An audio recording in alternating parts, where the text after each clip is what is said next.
Voici François Pirette.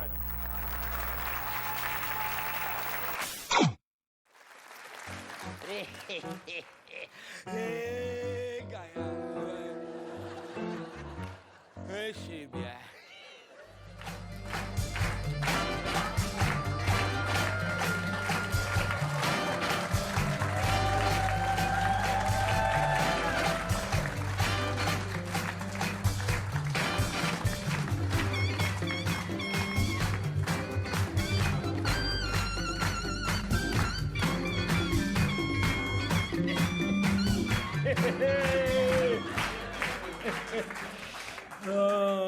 Excusez-moi, je n'ai pas eu le temps de me changer.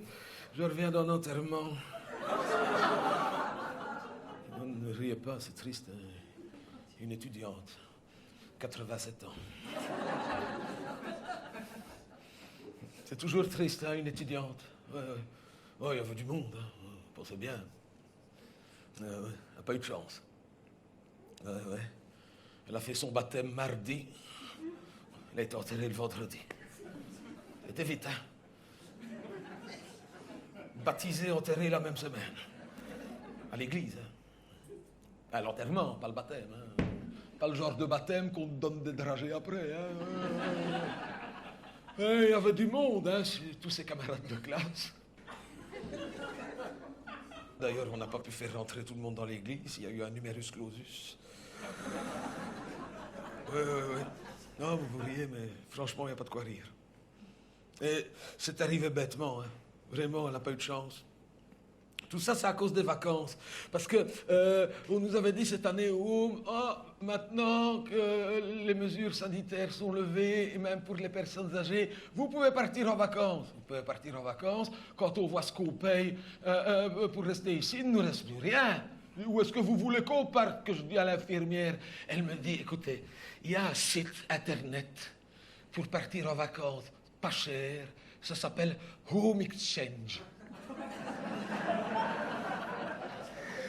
Oui, tu changes de home. Home. Oh, je suis fatigué. Oh. Oui, il fallait le trouver, celle-là. Enfin, je veux dire, le site. Home Exchange. Écoute, prends note.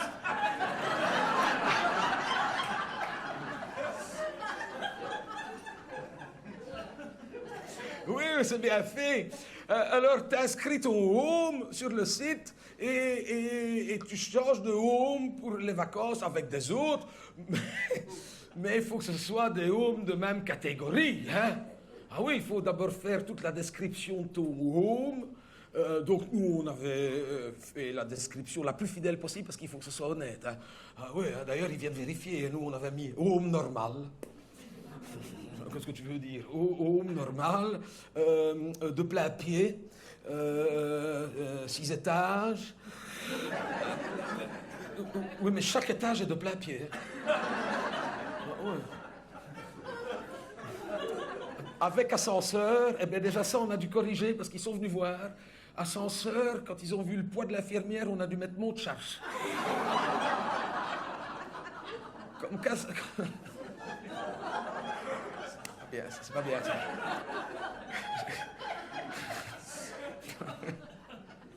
Non, c'est pas fini. 48 chambres avec salle de bain. Ça aussi, on a dû changer. Pourtant, on avait bien mis salle de bain au singulier. Eh bien, c'était équivoque. Donc, on a dû compléter 48 chambres avec une seule salle de bain. Pour 40... Oui, bon, on se lave pas si souvent que ça, donc... Il n'y a pas embouteillage. Oui. Alors, on avait mis toute chambre avec vue. Sur quoi, on n'a pas précisé. Nous, c'est le parking du Colruyt. Pour les B&B. Ah oui. Les autres, c'est sur les poubelles derrière. Mais écoute, mais de toute façon, il n'y avait pas assez de place dans les cases. Donc, chambre avec vue.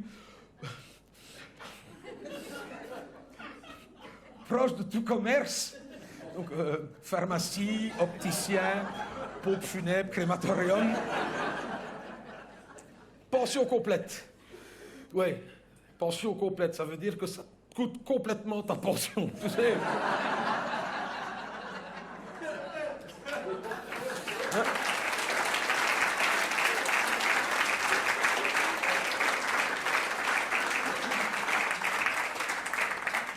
tu mets ton annonce et après, tu attends des propositions de gens qui habitent dans des homes, mais de même catégorie. Hein. Et il n'y a pas que pour les hommes. Hein, parce que l'infirmière qui m'a renseigné ça, elle fait house exchange. Difficile à dire à mon âge.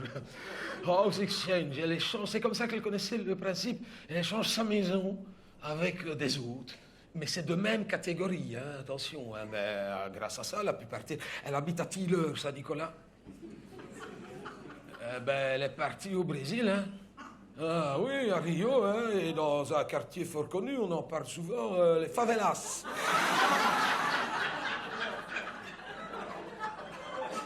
Les Brésiliens ne voulaient plus repartir.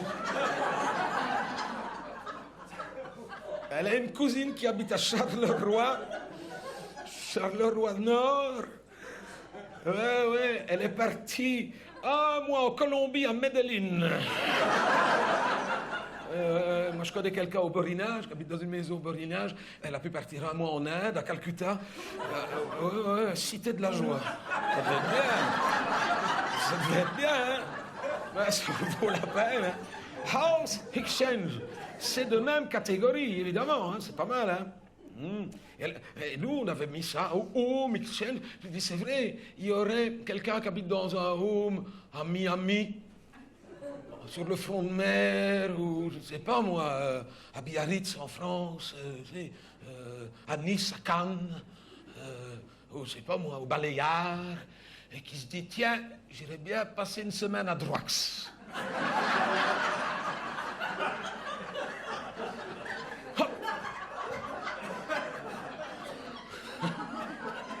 Mais quoi, il aurait envie de visiter le chantier du tram. Home exchange. Oui, c'est de même catégorie. Hein. On a reçu des propositions. Ouais, on pouvait aller au camp pour migrants à Calais. Une semaine, tout compris. Ou alors dans un refuge de la SPA. Mais à Amsterdam, hein, attention. Ils sont fort propres, ces gens-là. Ça devait être bien. Oui, ou alors 15 jours dans une prison turque. Ou un mois à la cité universitaire au Sartillement. Même catégorie, tu vois. Finalement, on a pris Sartillement. Ben oui, tu connais? Ah ben oui, t'habites là. Ah, on s'est peut-être croisés. Bon, c'est pas si mal, hein. Ah oui, quand on voit la cité universitaire au Sartillement, on est content de rentrer au... oui, un mois, oui. 6 étudiants qui ont accepté d'échanger avec 6 de chez nous autres. On était 5 garçons, une fille. Enfin, ça comme une femme, mais là-bas, c'était 5 garçons, une fille. Parce que le chef du groupe des étudiants, nous avait dit, écoutez, il va falloir vous faire passer pour des étudiants, tout c'est bien, parce qu'il n'y a que des étudiants qui peuvent aller dormir à la cité universitaire. Je dis, ils ne vont jamais y croire, hein, quand ils vont voir arriver. Et le gamin, il me dit, vous inquiétez pas, monsieur, c'est les baptêmes, vu l'état dans lequel ils sont, il ne faut même plus la différence entre un chien et une mobilette. Il me dit, même ceux qui font vétérinaire, c'est vrai, ils sont dans des états. Il m'a dit, vous allez paraître plus frais qu'eux. C'est vrai, au fond. Je dis, mais pourquoi vous, étudiants, vous avez envie de venir vivre ici pendant un mois? Il dit, c'est les baptêmes. Hein. Et alors, écoutez, au moins dans un home, on sait qu'on peut rentrer tous les jours en étant rempli de vomi, en s'étant fait sur soi.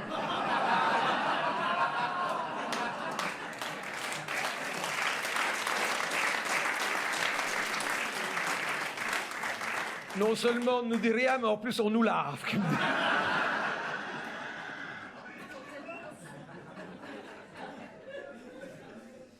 Et il me dit, par contre, il va falloir vous camoufler. C'est comme ça, ils nous ont donné ça. Oui. On a dû se fondre dans la masse. Hein. Mais quelle masse, hein. Il y en a qui sont dans des états et qui font médecine. On comprend qu'ils s'entraînent sur des cadavres, heureusement. Hein. Même ceux qui font les hautes écoles de coiffure, ils doivent s'entraîner sur des morts. Tellement qu'ils sont dans des états. Oh, je plains les parents qui payent des études à ces gamins-là. Hein. C'est vrai, hein. Et la femme qui est avec nous, Olga, Elle dit, oh non, moi je n'aime pas jouer avec le règlement. Moi non, moi je le fais, si je le fais honnêtement. Comment veux-tu le faire honnêtement? T'as 87 ans. Ben, je vais m'inscrire. Comment tu vas t'inscrire? Oui, j'ai toujours rêvé de reprendre des études à ton âge. Il n'est jamais trop tard, mon mari n'avait pas voulu, je n'ai jamais travaillé, maintenant qu'il est mort, je fais ce que je veux. Oui, ben quand même. Hein? Elle s'est inscrite en médecine, madame. Moi, je lui ai dit, ça va te coûter une fortune. Donc, elle, comme c'est un homme du CPAS, elle a pu faire une demande d'aide. Elle l'a eu. Ah, elle était surprise. Elle ne s'attendait plus à pouvoir jamais toucher de bourse, hein. Pense bien.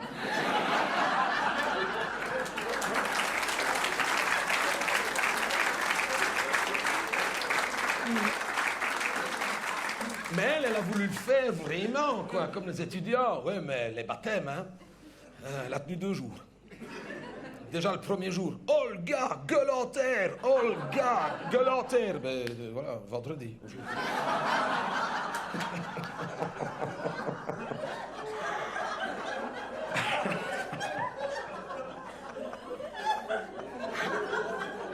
C'est pas bien, c'est pas bien. Il y a des choses dont on ne devrait pas rire. Quand même. Non, elle a dit, elle a tenu le coup comme elle pouvait. Et le mardi, vers 9h du soir, elle était dans le carré. Elle a dit, moi, je n'en peux plus, moi. Mais c'est vrai, on n'affonne plus à 87 ans comme à 20 ans.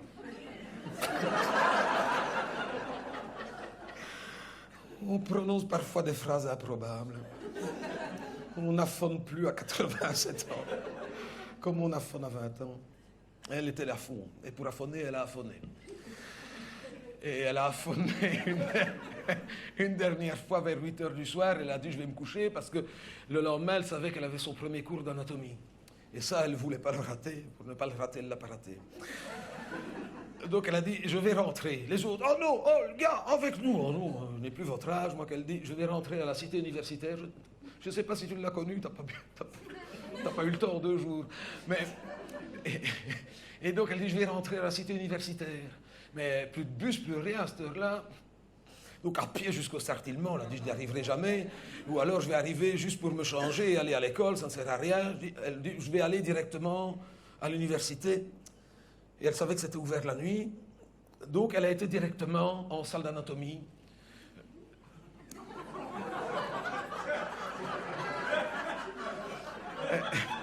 Vers minuit, minuit et demi, elle était là. Elle a dit, bah, je vais aller dormir sur un banc. Et comme ça, demain, je serai sur place. Elle arrive là, elle se dit, bah, je ne suis pas la seule à avoir eu la même idée. Elle dit,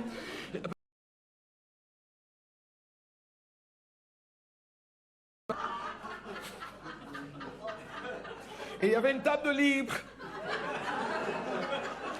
Elle se dit, je vais pas aller me coucher comme ça, je suis pleine de bière, je suis toute trempée. Donc elle s'est déshabillée, elle a fait sécher sur une chaise en se disant, demain je me réveillerai à temps pour me rhabiller. Elle n'a pas eu le temps de se rhabiller. Et non, à mon avis, avec ce qu'elle avait bu, elle a dormi un peu trop profondément. Ouais, à 9h, la classe est arrivée. Elle a été disséquée.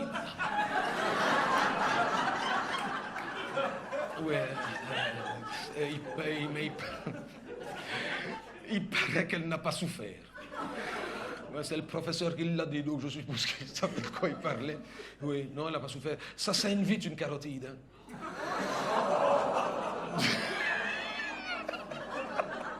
Oh, ben, oui. Ben, valait mieux comme ça. Et je vous dis, on l'a enterré aujourd'hui. Oh, ses camarades de classe, ils étaient touchés quand même. Ils n'ont pas eu le temps de beaucoup la connaître, mais... Je vous dis, ils n'ont pas pu tous rentrer dans l'église, il y en avait qui étaient dehors. Et quand le cercueil est sorti, ils ont fait comme ça. Ah oui, ils ont eu de la peine.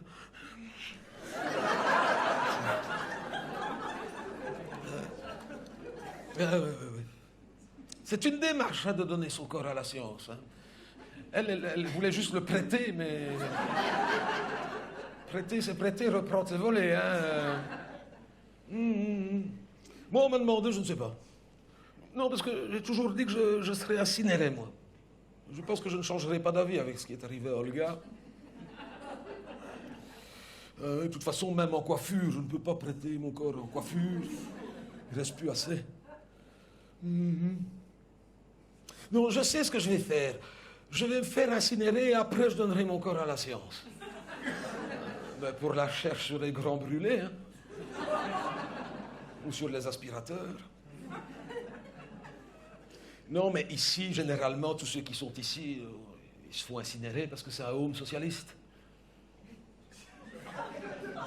Et les socialistes, ils se font incinérer, hein, parce qu'il y a encore comme ça qui sont plus ou moins sûrs de remplir une urne. Hein.